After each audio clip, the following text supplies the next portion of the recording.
You're Jay's father. That's right. And you're Jay's new girlfriend. I think he's worried about introducing us. Should he be?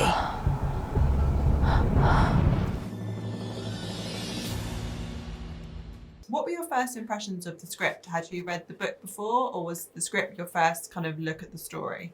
I wasn't familiar with the book at all. So my first introduction was Morgan Lloyd Malcolm's scripts, which I read in one sitting. Yeah, just kept putting the kettle on, kept reading. Yeah, page-turning script that you just couldn't put down. And really interesting because actually quite light on dialogue, which is always appealing to me because I'm convinced I'm a silent movie actor.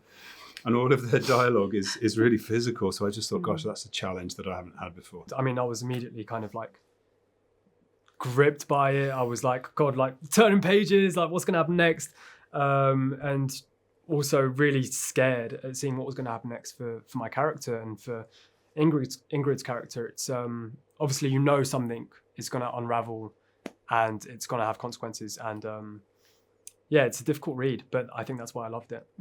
I read the script first, and then I remembered that I had seen the film like way back because I was a Juliette Binoche obsessive. Morgan has really given Anna a life, and this need for power ultimately is what I find that really fascinating, and I love what Morgan has done. Yeah, she's respected the women and dignified them, I think. They're not just hot messes. Is there anything in particular from reading the book that you picked up that you brought to your character? Well, the book was great because the book certainly gave me, because it's in first person, the weight of the confession that's happening in him, because what he's going to do is sort of appalling. But in the book, he really carries the weight of conscience around. He knows what he's doing. He's very aware, and he sort of condemns himself by confession.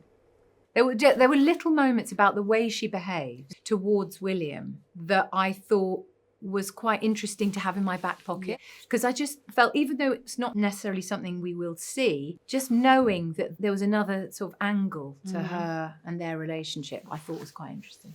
I know you've both spoken before about working with an intimacy coordinator on set, and you've described it as being quite playful and fun. I was just wondering what about the experience was so empowering and so positive for you both? I think what made it so fun, the end result feeling so fun, so empowering, so light,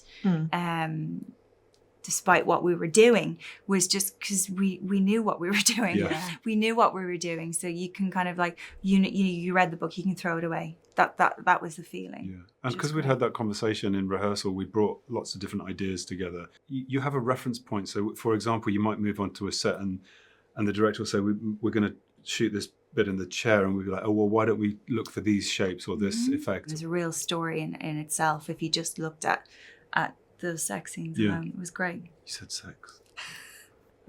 Sex, I don't know intimacy. about the... Thank me.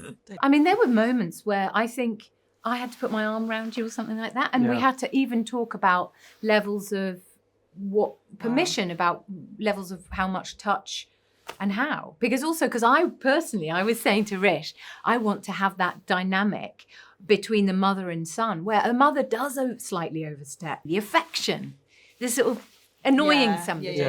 So we did chat about things like that, but also we both worked with Adelaide, and it was amazing. Yeah. There is no version of this with just you.